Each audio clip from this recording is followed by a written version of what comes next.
The recently remastered Wonderful 101 has put a spotlight back into one of the most underappreciated games of last generation, and playing it again has been, well, wonderful. It's an amazing love letter to video games by Hideki Kojima, with the platinum polish that elevates the combat to godly levels. But this game has got me doing something I never usually do: get hype for a giant boss battle.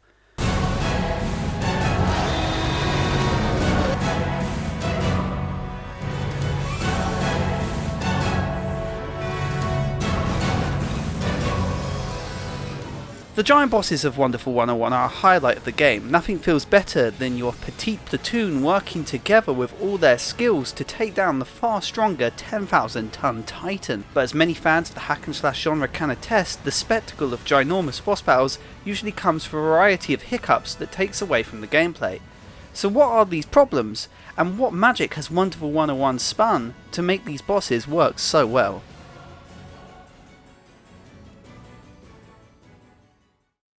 As said before, the scale of giant bosses and gameplay of spectacle fighters have not always gone hand in hand. Even Goliaths of the genre like Devil May Cry struggle in making, well, their own Goliaths. The 300-meter saviour from Devil May Cry 4 may stand tall for its scale, but falls short when compared to most other mainline DMC bosses. Well, that aren't DMC2 anyway.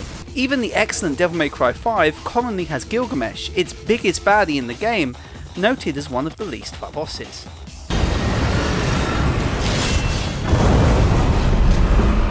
But the more important franchise to look at for examples of giant bosses in video games is without a doubt the God of War series. Oh, okay, it's Shadow of the Colossus, but stay with me here, I'm making a point. From day one, God of War was about killing the mythical pantheons of ancient Greece, so surely they must have some great examples of giant bosses. While the spectacle is no doubt amazing, God of War is perhaps the perfect case study for my disdain with fighting big bosses, and contains the method of fighting giant bosses that the industry seems to love so much. The first method is having a player stand on the platform while the camera is centered on the boss. This is perhaps the most common way of doing giant bosses, and it makes complete sense unless you wanted a boss fight where you bite at the boss's heels the entire time. I didn't want you to get a creak in your neck for looking down at me. Which, to be fair, Bayonetta 2 did a perfectly good job at. But I digress. From this point, the enemy will throw slow attacks at you until a certain criteria is filled. For example, leaving the arm of the platform while you climb up it, guiding a punch into some spikes to hurt the enemy, or even hitting the enemy enough times that you stagger them. After this, you're given time to wail on them, followed by a snazzy cutscene that shows your character pulling off a flabbergasting feat. So what's wrong with this style of boss fight? Well, primarily, it's because it does not usually allow you to use the gameplay skills you've been utilising up to this point. It's primarily a waiting game until a certain criteria is filled, and then watching a cutscene do all the heavy lifting.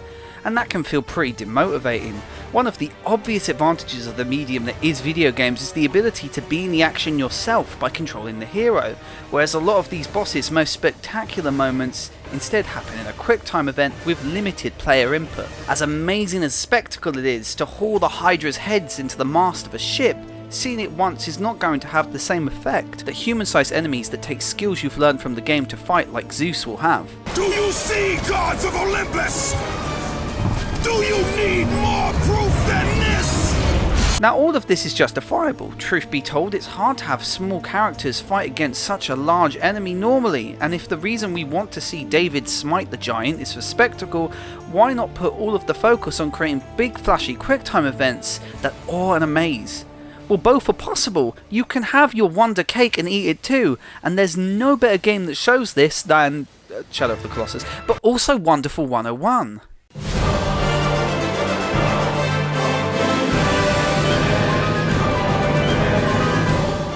To look at how Wonderful 101 gets it oh so right. That was awful. That was awful. Oh no. To look at how Wonderful 101 gets it oh so right, we only have to take a look at the first boss in the game. Right off the bat, we get a stellar opening that shows the giant boss ripping the streets from under your feet out of nowhere. And the best part, it's playable. The spectacle of what's happening isn't only being used to give you an exciting thing to look at, but also gives you a platforming section to play as well. And that's good, I like playing video games. We're followed by climbing on top of the enemy's arm, and punching conveniently placed glowing weak spots. I told you this game was the most video gamey of all video games. Don't worry, I'm not saying that that's the impressive bit. No, the amazing thing about the boss is how you react to the attacks. At first the enemy will wind up to squash you with its fist. Now your first reaction might be to dodge the attack, but wait a minute. When I was fighting other enemies before, I would use Wonder Jello to block their attacks and bounce it back at them. So what if, in your moment of remembrance, you then use the Wonder Jello against the furious fist falling your way and bam! We boisterously bounce back the enemy's attack. Not only was it an exciting spectacle to see your own enemy hit itself, but it was something you did using gameplay. You're using experience from other enemies and turned it to your advantage. They have found a way to do something even DMC has struggled with, blending gameplay and spectacle together. This is further cemented by the giant laser you can deflect with the sword. Just like you have been doing with other enemies, this giant boss is a test of the skills that you have amassed in the game. Another really good example of this is the boss Daijia, that uses two moves that players are taught previously in the level how to defuse. When the enemy launches its missile attack, we once again... Previously the game told us that we can deflect overhead projectiles using the hammer as a sort of umbrella. So what if in this instance I use the hammer and...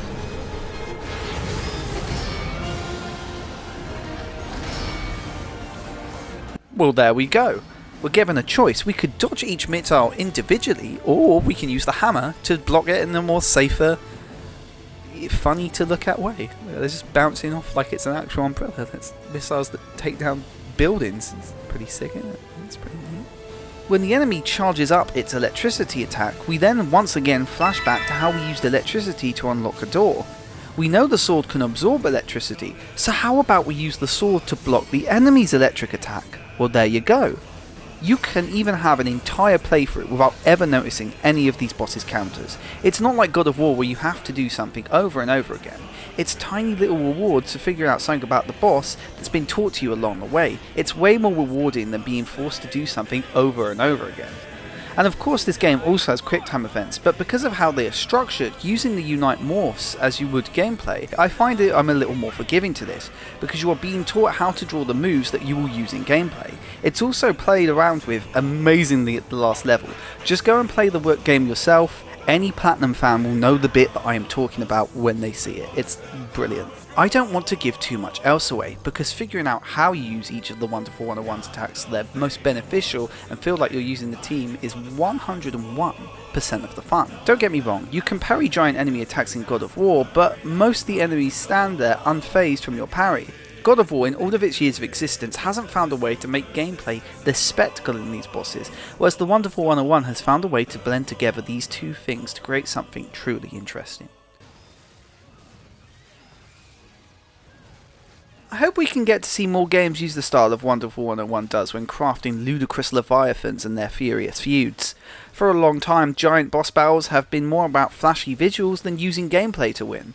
But until we see that fateful day, we know there's one game we can go to that provides the greatest giant boss battles, and that game is Shadow of the Colossus for PS2 or PS4, but Wonderful 101 remains a close second.